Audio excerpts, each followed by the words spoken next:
Hey everybody, this is Retro Challenge Gamer, and we are back in World 6 of my Super World in Super Mario Maker 2.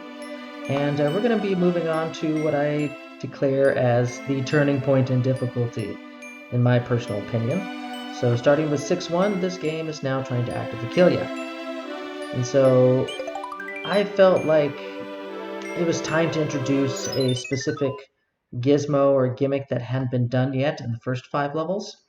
And that was, if this ever loads, that was the lava lift.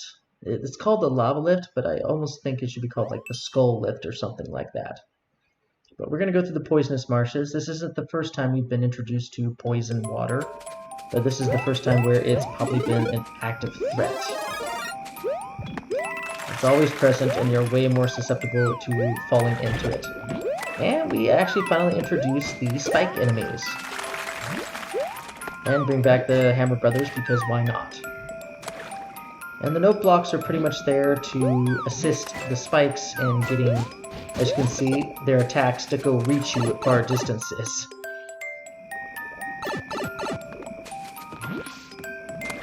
Now, this poison water kind of partially hides the real threat in this stage, and that is the munchers that pop out of the pipes that are just barely visible from the poison. Then of course we have the on-off switches, playing a limited role here.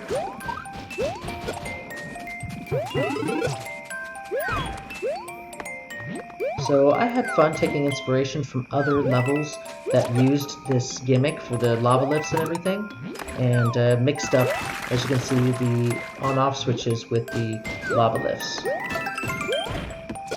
So it looks deceptively simple, this level, but it's actually very tricky and hard to pull off. And I actually don't know where I got the idea from, but having little zombie dry bones rise up out of the poison was actually a really cool and neat idea. And I tried to figure out how they did it, and I eventually figured out how they did it, and it was neat. And so it's a small little, I wouldn't say gimmick, but a small little bonus effect that doesn't really have any bearing on the overall level. I just thought it was neat to have the dry bones rising out of the swamp like that.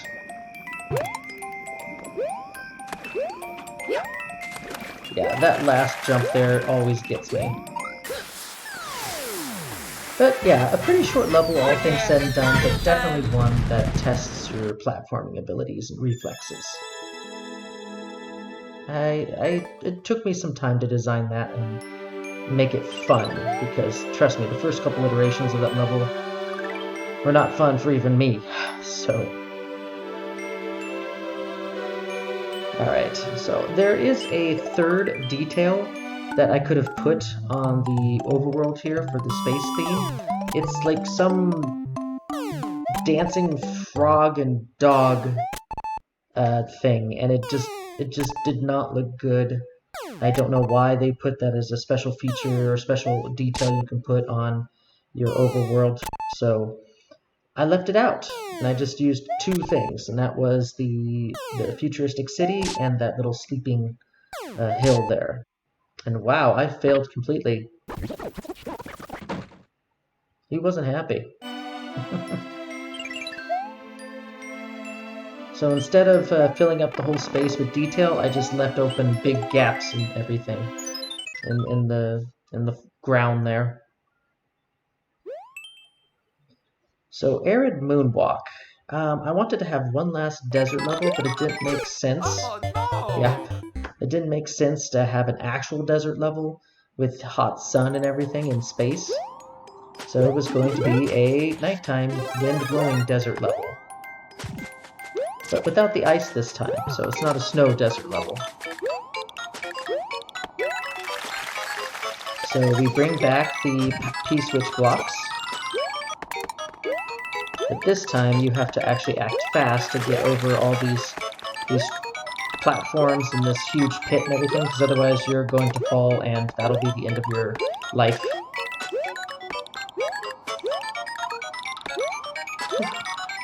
That sound, that little ditty when the P-switch is active is just very hair-raising, especially as it just ramps itself up. So bringing back the Pokies, at least the spiky versions, for one last go, was fun. It was fun seeing the Pokies. I've always liked Pokies and Spike enemies and things like that. So finally being able to introduce Spike and then bringing back the Pokies in this fashion was a welcome return for me. Yeah, the wind does not make this leap up this canyon very easy. And these fire bars, no, you gotta be quick. So you have to be fast if you're gonna want to get that pink coin.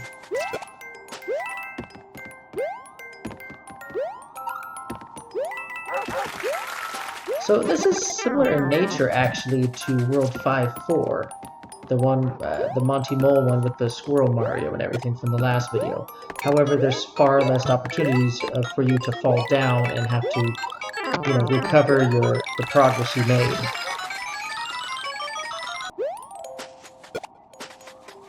This one is a little more straightforward and isn't intent to, you know, have you fall down and you lose everything. Still, I do like vertical levels.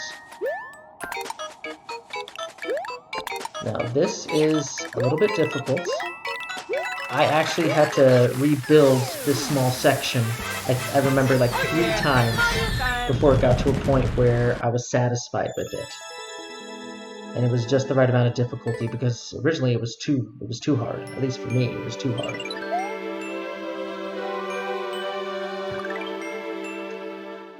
Now, the next stage is Demolition Hauntings. The idea in my mind, when I first started making the level, was a far cry from what actually ended up being made. Which is fine. I mean, the design process, you start with one thing and you end up with another. I was originally going to be doing a whole bunch of bomb and blowable walls and things like that, but I couldn't find a way of making it interesting, and making it fast-paced and memorable.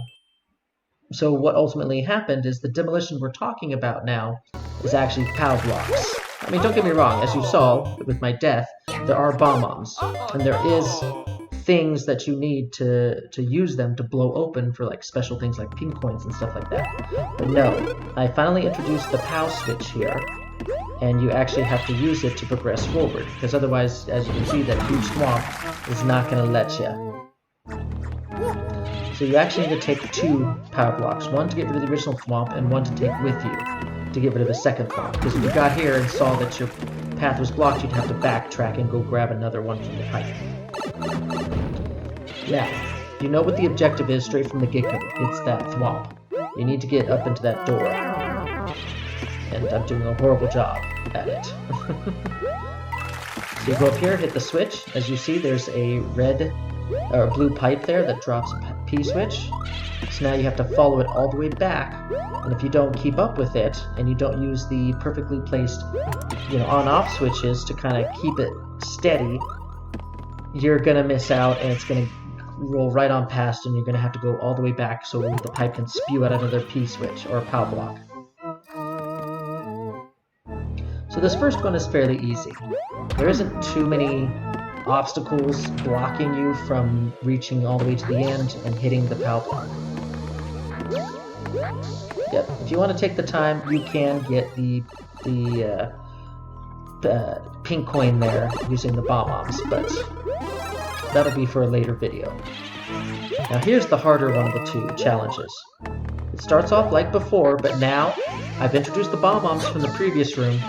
Now you actually have to use the bomb-oms and blow up walls so you can catch... Oh, nope. So you can catch the POW block before it rolls off screen. And now we have bomb-oms and conveyor belts. Not a very good combo. This is actually legitimately hard, I will admit. And when you're going for a 100% perfect run, this level is pretty downright diabolical. Surprise thwomp from above, warned by the arrows. And now we have conveyors. as the primary threat in this particular battle with Boom Boom, who has wings.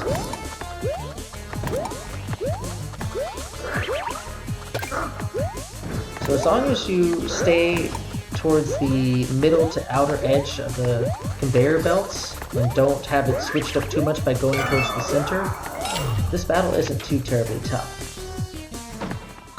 I still like to keep the Boom Boom battles fairly tame, all things considered, even though the end bosses for every world can be a little crazy, because I don't want to discourage people halfway through a world with a mini-boss, which is hard to beat. So Boom Boom, as a rule of thumb, is always meant to be easy to beat, with some practice. So we're off to the last one, which I think is the Pop and Win, I think? The infamous Pop and Win, yes. You know, I can't even remember if I've gotten 5 1-ups from this thing during this recording. Before I'm gonna ever get one. Probably not. Okay, this next level, I knew right away I needed to have it done. I knew right away this had to be done in my super world, especially in the space area. I named it Space Harrier after a 2D side-scrolling shoot-'em-up, and what better music to choose from than Super Mario Galaxy for this type of level. I think this and World 5-1 is the only two where I purposely make specialized music for them. The 5-1 for being the first appearance of Yoshi, so he gets the Super Mario Sunshine music, and then this level for being just so unique and emulating the 2D side-scrolling shoot-'em-ups, Space Harrier and all that. I just felt like in space, it was meant to have this type of epic soundtrack, you know? So this level actually took me, I think, 2 days to create. It was one of the longer ones to generate, mainly because of this one section here. I wanted to get it right, so I kept testing it over and over, and as people know who've made side-scroller levels, you can't just pick a spot in the side-scroller level in the middle and then expect to have a good playthrough and say, oh, this is how it's going to be for the player every single time they play through it. No, you have to start at the beginning of the whole side-scrolling segment and play it from beginning to end every change you make. It's really annoying, but it makes sure that the experience is always the same every single time. So designing that with in mind, testing it over and over again, it took 2 days to fully come up with a layout from left to right that made sense, was challenging, but fair to beat. And at the same time, I had to hide or at least put obstacles in the way, so it was a challenge to get the pink coins, some of the special 10 coins, and things like that.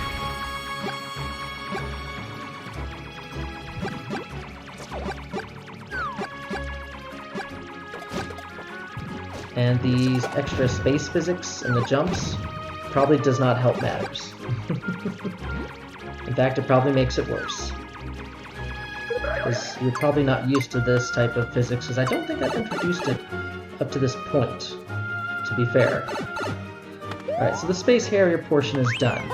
Now, I believe this is the final and last appearance of Propeller Mario. I do not use him again after this. As I said before, I don't like designing levels for him, but for some reason, having it be in space, it made sense, and it was strangely easy to create something that was perfect for him, for the abilities of Propeller Mario, and still was interesting enough for me to design as a creator.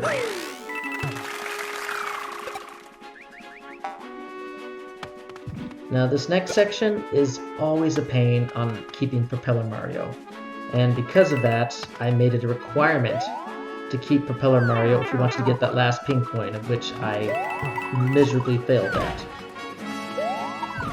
So this last section can be a little hair-raising with all the spiked balls and things like that going everywhere in the Monty Balls. As long as you keep your cool, you should be able to make it to the end just fine. Oh yeah, Mario time!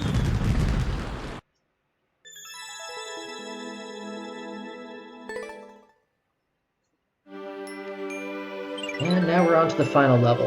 Oh, this level. This level took more than 2 days. This level took, I think, 3 days to create. Because of all the testing I had to do. And you will see right away exactly why Morten's Floating Castle is actually one of the hardest levels I have made, and also one of the most difficult ones for me to actually have designed. I'm surprised there was only one death when I recorded this. There should have been more, because when I tried to clear check it, it was way hard. So, Spike as an enemy, when you change him into a ball and you enlarge him, becomes a huge rolling ball of death. And that was going to be the main primary gimmick of this first part of the stage. And to come up with a plan of attack for a obstacle course where it's constantly chasing you and you're just always a couple steps ahead of it, it's hard to design something like that where it provides tension and stress for the player that they want to outrun this. If they don't outrun this, they're going to get killed, hurt, or die.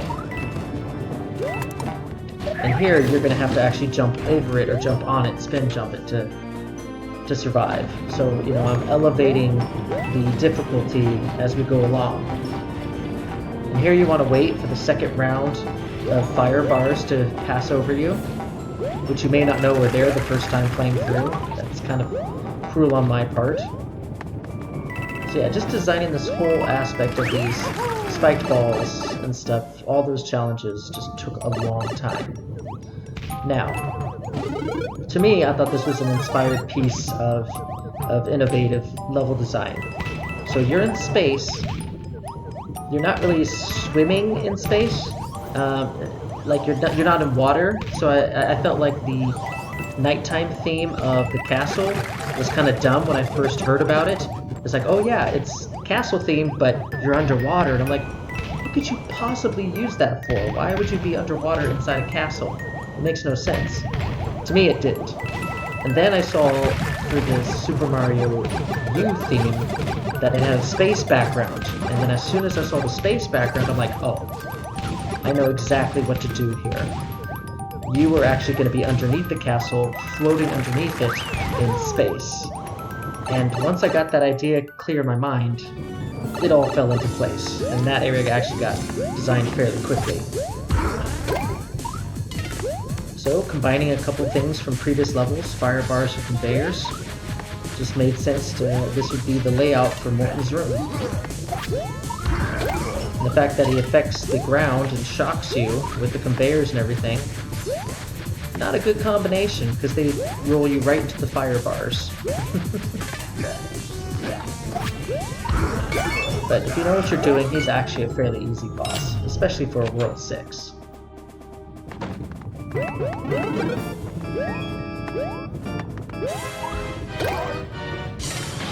But yeah, despite all of this, I'm actually still very proud of this level.